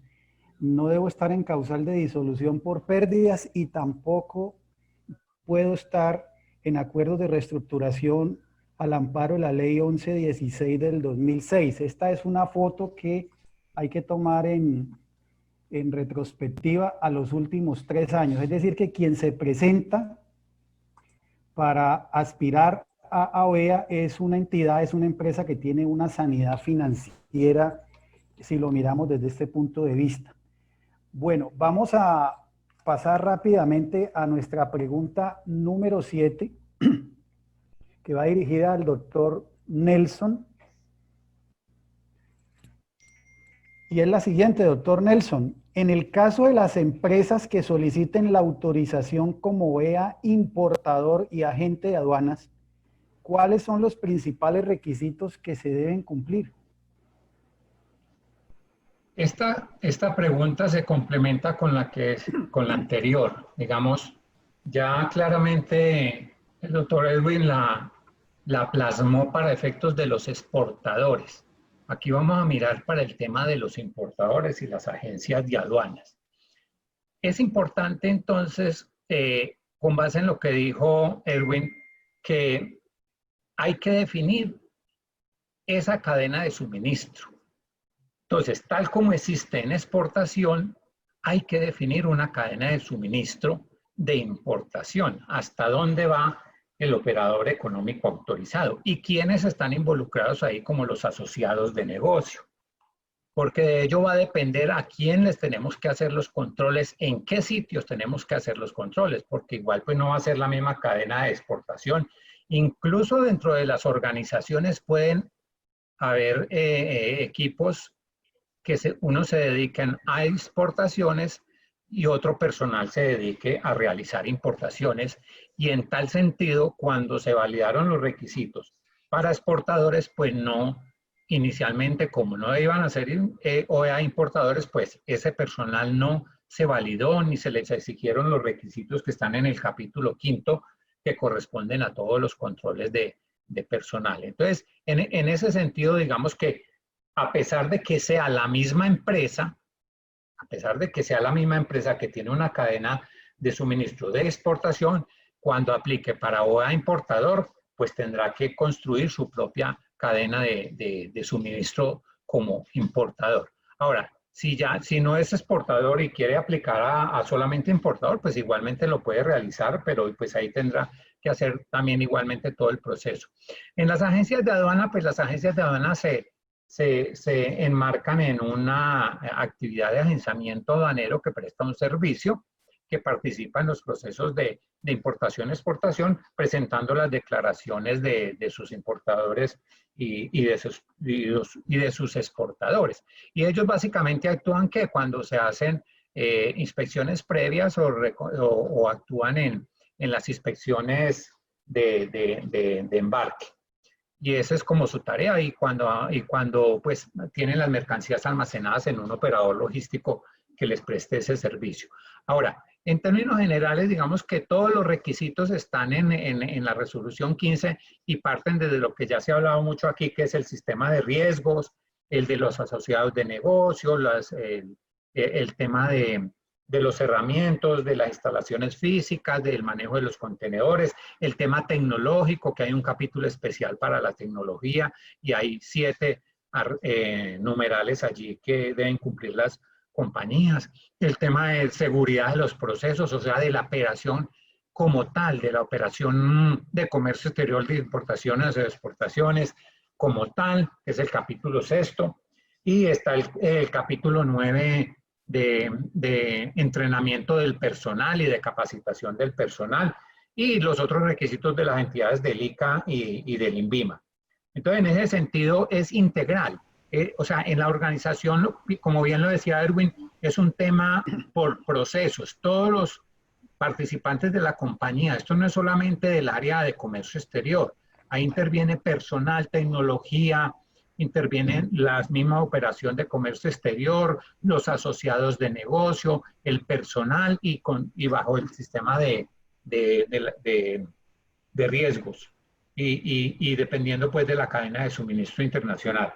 Entonces esos digamos que a grosso modo son para agencias de aduana, para importadores son 67 requisitos y para agencias de aduanas más o menos similares, 66 creo, requisitos que tiene para hacer solamente seguridad y facilitación.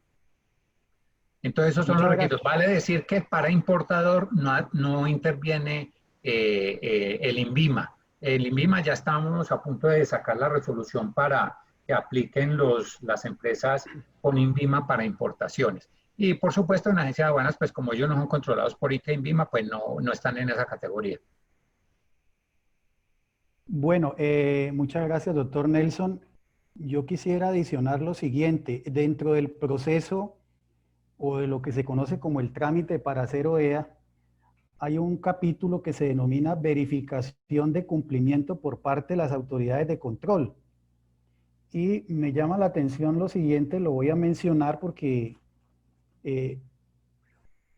estas autoridades van a verificar que el candidato, el postulante, llamémoslo de esa manera, no haya sido sancionado con acto administrativo ejecutoriado en los 2 años anteriores a la solicitud por situaciones que afecten la seguridad en el suministro internacional, en la cadena de suministro internacional.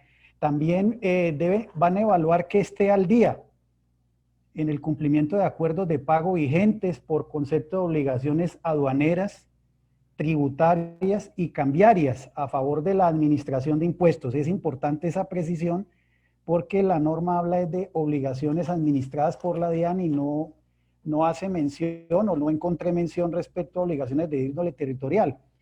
Y un siguiente aspecto que implica tener unos perfiles de revisión, unos procedimientos de revisión, es que no hayan sanciones penales por delitos contra el patrimonio económico o la fe pública en socios, en personal de la junta directiva, en el representante legal y revisores fiscales. Entonces, hablando de revisores fiscales, se necesita contar con firmas que tengan una trayectoria importante y que puedan garantizar el cumplimiento de estos requisitos en este proceso. Vamos a pasar rápidamente a la pregunta número 8. Esta va para el doctor Erwin Blanco. Y la pregunta sería la siguiente, doctor Blanco. ¿Cuáles son los efectos jurídicos de la autorización como operador económico autorizado? A ver, Raúl, pues básicamente, frente a esa inquietud, mi respuesta es que el acto administrativo mediante el cual se autoriza una compañía como EA es un acto administrativo sujeto a condición. ¿Esto qué quiere decir? Quiere decir que en el tiempo la organización debe mantener las condiciones y los requisitos que fueron evaluados para efectivamente poder otorgar la autorización como EA. De forma tal que si en los procesos de validación que realiza la autoridad advierte que no se mantienen en el tiempo estas condiciones o estos requisitos, es posible que la autorización sea reversada porque no genera un efecto jurídico de una situación jurídica consolidada, sino por el contrario, es un acto sujeto a condición que da lugar a que en el tiempo la organización debe estar constantemente monitoreando el cumplimiento de sus obligaciones para efectivamente poder constantemente aportarle a las autoridades y terceros en general que en un momento dado sean partícipes dentro de los procesos de revalidación que están cumpliendo con esos requisitos y esas condiciones. Entonces, básicamente esa sería la respuesta, porque no quisiera profundizar ya en aras del tiempo. Bueno, muchas gracias, doctor Erwin. La siguiente pregunta para el doctor Nelson. Doctor Nelson, a grandes rasgos, ¿cuáles son los pasos de la solicitud y aprobación de OEA? Mire, el procedimiento está en la resolución 15 del 2016 a partir del artículo 5. Una vez que la empresa decida aplicar para el OEA, debe hacer una autoevaluación interna. Y para eso hay un documento que se llama autoevaluación, en el cual están lo que Raúl decía, esas condiciones previas, la de solvencia, la de los incidentes, la del perfil de riesgo bajo, todas esas son las condiciones. Y en esa autoevaluación también están los requisitos, entonces son todos los requisitos. Entonces la organización tiene que hacer todo un proceso para asegurarse de que los cumple antes de presentarse. Esa es una tarea que debe hacer la organización. Una vez hecha esa labor, pues presenta unos documentos, presenta un formulario, llena un formulario, presenta unos documentos que están en el artículo 5, que entre ellos está pues el flujo de la cadena de suministro, están los estados financieros, está el mapa de procesos, bueno, hay una serie de documentos allá que hay que radicar en la entidad. Y para los exportadores se realiza un registro en el servicio informático electrónico y posteriormente se radica porque no está todo por el sistema. Y los importadores y exportadores sí tienen que presentarlo de forma manual. Y eso está en la página del micrositio de OEA.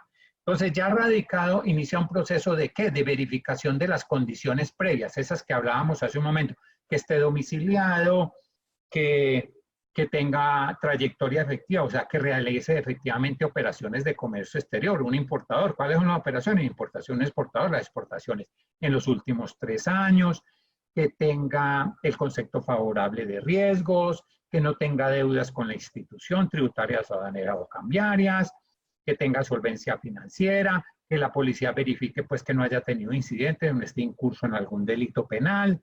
Digamos que esas son unas 13 condiciones que se verifican inicialmente dentro de un tiempo de 20 días más o menos. Y ya terminada esa verificación de condiciones, que es lo que previamente tiene que aprobar, se emite un auto de aceptación. Entonces, emitir el auto de aceptación es decirle, mire, usted le verificamos las condiciones para poder acceder al programa.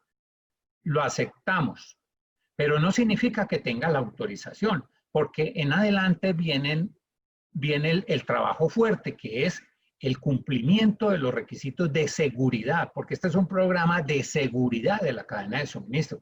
Por eso nosotros decimos que esa norma del 3568 se sale de la regulación aduanera, porque además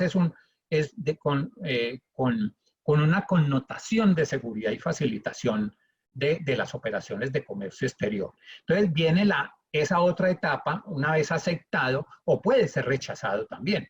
Puede ser rechazado y se le dice, no, usted incumple solvencia financiera y tiene que demostrar que la cumple, tiene el derecho a responder. O que el concepto desfavorable de riesgo, si usted no cumple con, se le informa y entonces finalmente se puede sacar hasta un auto de rechazo y no puede continuar.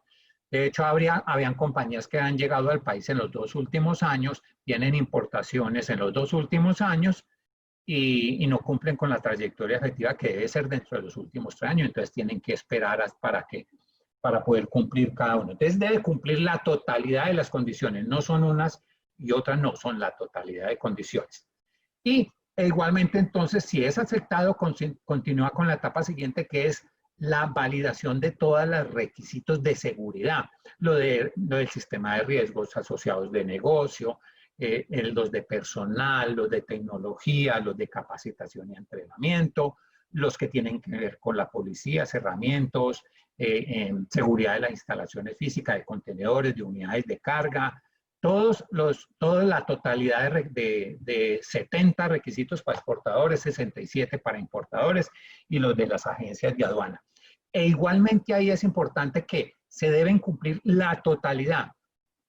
No es que el requisito se cumple a medias. Ahora, si se valida y hay un requisito que le falta algo, se le deja una acción requerida y se le da un plazo de 30 días y hasta de 60 días para que pueda subsanar esos requisitos incumplidos, pero al final debe cumplirlo. Para poder emitir la resolución de autorización, debe cumplirlos todos. Y cada autoridad emite su propio concepto favorable. Es decir, la policía emite el concepto favorable sobre los requisitos que ellos validan, la DIAN emite el concepto favorable sobre los que validó, y a su vez el ICA y el INVIVA. Quería hacer una retroalimentación. ¿Me están escuchando? Porque veo que está... Sí, le estamos escuchando, doctor Nelson. Ah, sí. Es que estaba haciendo un proceso acá al computador. Bueno, entonces, al final, con el auto de aceptación, porque ya pasó, con el cumplimiento de los requisitos de seguridad, se emite un concepto técnico por todas las autoridades que intervengan en la validación. Eso se hace una visita a las instalaciones para verificar que efectivamente todos los requisitos se cumplen. Un ejemplo, ¿cómo usted revisa el contenedor antes de cargarlo y cómo verifica su cierre y cómo verifica el cargue del contenedor? Eso solo se puede ver yendo allá y verificando una operación o dos operaciones para verificar cómo tienen los procedimientos, los procesos, si los hacen, si no los hacen, si los cumplen, porque una cosa es tener un procedimiento escrito y otra cosa es tener un procedimiento documentado efectivamente aplicado. Y al final, ¿quién emite la resolución? La DIAN. En nombre de todas las autoridades lo emite la DIAN. Y ya, ahí a partir de allí tiene todos los efectos jurídicos que hablo de Erwin. Y inmediatamente la obtención de los beneficios aduaneros y los tributarios y los operacionales que se den. Ese, digamos que es a grandes rasgos cómo se realiza el proceso para obtener la autorización. Muchas gracias, doctor Nelson. Entonces, como resumen, podríamos decir que este es un procedimiento rogado que se inicia ante la Administración de Impuestos y se cierra con el acto administrativo que expide la DIAN, aceptando o negando la condición de OEA. Bueno, déjame decir una cosita, aportar algo ahí. Sí, es señor. que la figura del OEA es voluntaria. Es libre, pues es voluntaria, es de aplicación voluntaria por parte de las empresas y no le impide realizar operaciones de comercio exterior. O sea, quien no sea OEA, eso no le va a impedir que realice operaciones. Entonces es muy importante eso, digamos, que sea voluntario y sin costo, digamos. Las autoridades no cobran nada por eso, ni más faltaba. Válido, muchas gracias por la observación. Es voluntario, si queda como OEA, pues va a gozar de los beneficios aduaneros y tributarios, y si no quiere hacer el trámite, pues sigue siendo importador o exportador o usuario aduanero, pero sin los beneficios de ser OEA. Vamos a la pregunta número 10. Por temas de tiempo vamos a ir un poco más rápido. Doctor Erwin, ¿en qué casos se puede suspender o cancelar la autorización OEA? Bueno, la norma nos habla de la interrupción provisional de la autorización como OEA y de la cancelación de la autorización como OEA. La interrupción se entiende que es una medida cautelar, y esa medida cautelar, el efecto que genera es que de manera inmediata se suspenden los beneficios del operador económico autorizado, y esta medida cautelar será adoptada después de un análisis y de un concepto que emite el comité técnico del operador económico autorizado. Y las causales por las cuales puede llegar a proceder una interrupción provisional es por el incumplimiento de las condiciones, obligaciones o requisitos que fueron determinantes precisamente para la autorización como OEA, por la ocurrencia de un incidente en el que se vea comprometida la responsabilidad del operador económico autorizado, por que se da la pérdida o la cancelación de alguna de las calidades que le hayan sido otorgadas por parte de las autoridades de control al operador económico autorizado, por la suspensión provisional que ha sido decretada por la autoridad aduanera, por la suspensión provisional. Cuando se habla de suspensión provisional dentro de la norma aduanera del decreto 1165, se advierte que efectivamente hay algunas circunstancias o situaciones que dan lugar a la suspensión provisional. Entonces, a eso nos estamos refiriendo. Por orden de autoridad judicial o por una solicitud del mismo operador económico autorizado. En estos casos procede la interrupción de la calidad de operador económico autorizado, que, insisto, se entiende que es una medida cautelar. Mientras que la cancelación de la autorización como OEA se da por no cumplir con las acciones requeridas que se plantean y por no subsanarse dentro del tiempo que está dado en la norma para que puedan ser subsanadas por el operador económico autorizado, cuando del resultado de la investigación de los incidentes por parte de las autoridades competentes se advierta que efectivamente el operador económico autorizado fue responsable. Cuando se hubiera obtenido la autorización como OEA por medios irregulares, haciendo fraudes, que se comprueben por parte de las autoridades competentes, por la pérdida que se da de las calidades que le fueron concedidas por las autoridades de control, por orden de autoridad judicial o también por solicitud de parte. Entonces, digamos que la interrupción es la medida cautelar que genera la suspensión de los beneficios y la cancelación es el acto de fondo que deja ya a la entidad desprovista de la autorización como OEA. Desde luego que para que se pueda llevar a cabo un proceso de cancelación de la calidad de OEA, se tiene establecido dentro de la misma norma un procedimiento que observa todas las posibilidades para que el afectado se pueda defender, y después de ese debido proceso que está establecido dentro del decreto 3568 y las normas que lo reglamentan, la conclusión da lugar a que efectivamente se obtenga la cancelación o se mantenga la calidad, porque pues dentro de la investigación se logró advertir que no había participación dentro del incidente o que por el contrario el operador económico autorizado subsanó las acciones requeridas solicitadas por parte de la administración. Entonces, grosso modo, esos son los casos en que se puede interrumpir o se puede cancelar la autorización como operador económico autorizado. Doctor Erwin, una precisión allí. ¿Se pudiera entender o es válido decir entonces que este mecanismo de OEA no tiene como tal un régimen sancionatorio, sino que lo que tiene es una posibilidad de suspender o cancelar la condición de OEA, pero no una sanción pecuniaria como tal? Pues como los operadores económicos autorizados van a desarrollar operaciones de importación o de exportación, las infracciones que están contempladas en la legislación aduanera le son aplicables a los OEA. Es decir, si dentro de una importación se comete una infracción aduanera, igualmente le es aplicable a la OEA. Si dentro de una operación de exportación se comete una infracción aduanera, igualmente le es aplicable a la OEA. Desde luego se tendrá que advertir o revisar en su momento si ante la comisión de una infracción por el hecho de ser OEA se tiene algún tipo de tratamiento diferencial.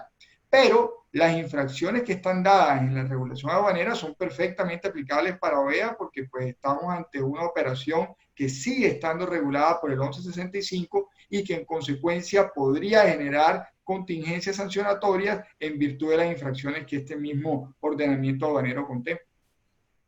Ok, gracias por la claridad. Con gusto. Bueno, vamos a plantear ahora nuestra pregunta número 11 para el doctor Nelson.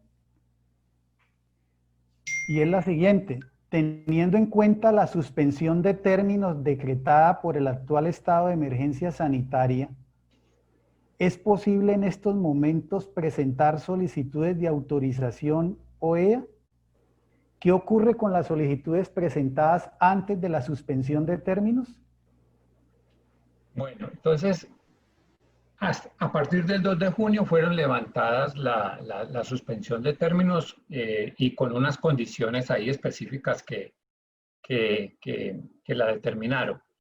¿Qué sucedió en este tiempo? sí se recibieron solicitudes a través de un buzón que es el 215361, gestión documental @dian.gov.co. O sea, se siguieron recibiendo. En ese tema no había ningún inconveniente con el tema de la suspensión de los términos.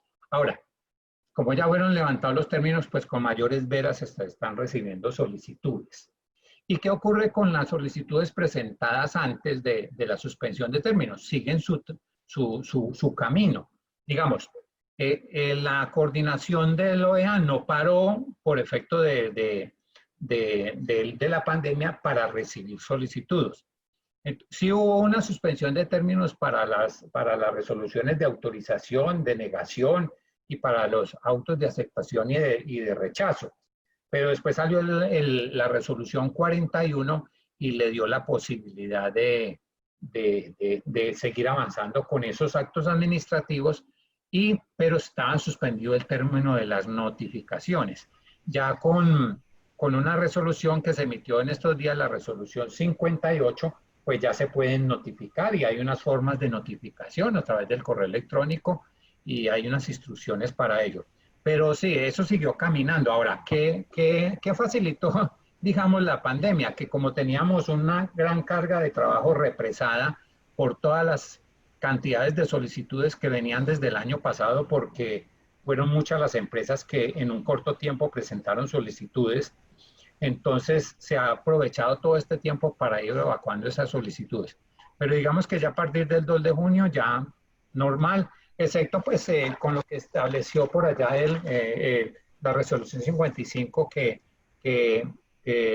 la que levantó los términos, o sea, que reanudó los términos, pero excepto para algunas cosas y en el caso del OEA, el trámite de las solicitudes, pero con la condición de que si el usuario manifiesta expresamente que no es posible atender la solicitud. O sea, hoy día, ese término del trámite de la solicitud por ellos, o sea, si necesitamos ir a hacer la visita de validación de los requisitos y el usuario dice, yo no los puedo recibir porque por la pandemia no estamos trabajando en la fábrica o no hay quien los atienda. ¿Sí? Entonces, en ese caso, no se surte, o sea, que sigue suspendido el término para esas solicitudes, porque así lo estableció la resolución 55. O sea, eso es en razón de que el usuario no pueda atender esas visitas para validar los requisitos y en ese caso él sí tiene que manifestarlo expresamente. Ahora, en caso que sí se puedan hacer visitas en la seccional de Bogotá, pues en Bogotá pues lo harán los de la coordinación y en las seccionales los oficiales de operaciones que tenemos allá y se hacen las visitas combinadas, visita física con el direccionamiento de los usuarios del nivel central, con las directrices, con el acompañamiento y otros temas que se puedan, digamos, evaluar, validar de forma virtual, documentales, procedimientos, algunas cosas que se puedan validar documental, pero definitivamente hay que realizar una visita que en ese caso lo apoyarían las seccionales. Digamos que ese es el panorama del trámite de las solicitudes, ¿en qué vamos? Muchas gracias, doctor Nelson. Bueno, señoras y señores, vamos a ir rápidamente al cierre. Nuestra última pregunta, la número 12. Después de esta pregunta, damos por concluida la actividad. Esta pregunta es para el doctor Nelson Mejía. Y es la siguiente: una vez autorizada una compañía como usuario económico, como OEA, perdón, ¿de qué forma se refleja ante terceros la autorización? La autorización, como ya bien lo dijo Erwin, pues tiene ya unas consecuencias jurídicas frente al tema de los beneficios. Y esa autorización se refleja en el RUT.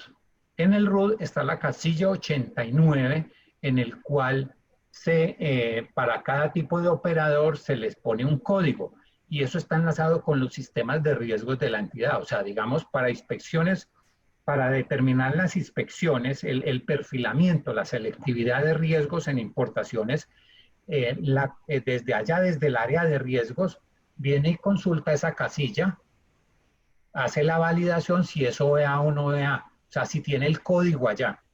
Es en la casilla 89, no en la casilla 54, donde están las calidades aduaneras. Esta es en la casilla de los beneficios, que no solamente son beneficios para OEA, sino para grandes contribuyentes y para otros tipos de usuarios. Entonces, se refleja allá en el RUT.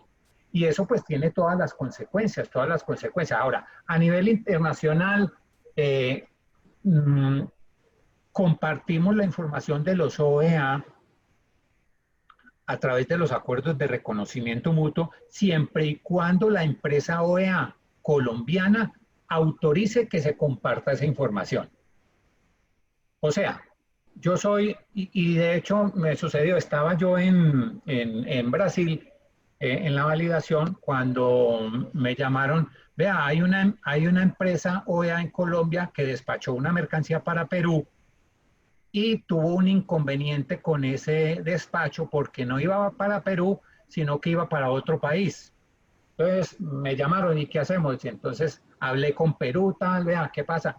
Pero es que aquí no lo tenemos, esa empresa, aquí nosotros no sabemos que sea OEA o no, o sea, y entonces nos devolvimos, entonces averigüé. No, es que la empresa no había autorizado compartir la información con Perú, y al no compartirla con Perú, Perú no sabía que era OEA y por lo tanto no le pudieron ayudar. Entonces, solamente en ese caso, que autorice. Igualmente, en la página, en el micrositio del OEA, nosotros no publicamos todos los OEA. Ustedes pueden ir allá y hay un listado, y allá no están todas, porque hay empresas que no autorizan por el riesgo, porque hay criminales que están detrás de estas empresas que son OEA para tratar de contaminarlas y montan pues todo. Ustedes saben cómo es la idiosincrasia o la innovación, cómo es la creatividad para contaminar las empresas. Y de hecho han contaminado empresas. Entonces digamos que ahí es donde se refleja el tema de la autorización. Beneficios, va en el RUT, en los acuerdos de reconocimiento mutuo, y digamos que la categoría, el 0EA son aquí y en el mundo. Bueno, muchas gracias, doctor Nelson. Efectivamente, como informa el doctor Nelson, en la casilla 89 de la hoja 2 del RUT se reporta la condición de OEA y se le asigna un código 61. Esta es información tomada directamente de la página de la administración, y hay un dato importante, y es que esta información es actualizada de oficio por la Administración de Impuestos, y eso es relevante porque recordemos que cualquier sujeto pasivo de obligaciones tributarias con la DIAN debe tener actualizado su registro único tributario, porque pues el estatuto consagra sanciones por no actualizar, y es un incómodo, una VT por cada día de atraso. Es un taxímetro bastante costoso, pero en este caso no hay lugar a eso porque la DIAN lo autoriza, lo actualiza de oficio. Bueno, en este momento hemos llegado al final de la actividad. Yo le voy a dar la palabra a Aura María para que despida la actividad. Quiero dar las gracias en nombre de la firma a los doctores Erwin Blanco y el doctor Nelson León Mejía de la DIAN, que nuevamente quiero aprovechar la oportunidad para decir que obró a título personal. Muchas gracias a ellos, gracias a FENALCO. Recordemos que esta actividad se hizo en concurso con FENALCO, CPA Calvera Internacional y Blanco de Castro y Barreto, para todos ustedes con mucho cariño. Hasta una próxima oportunidad. Somos confianza y seguridad.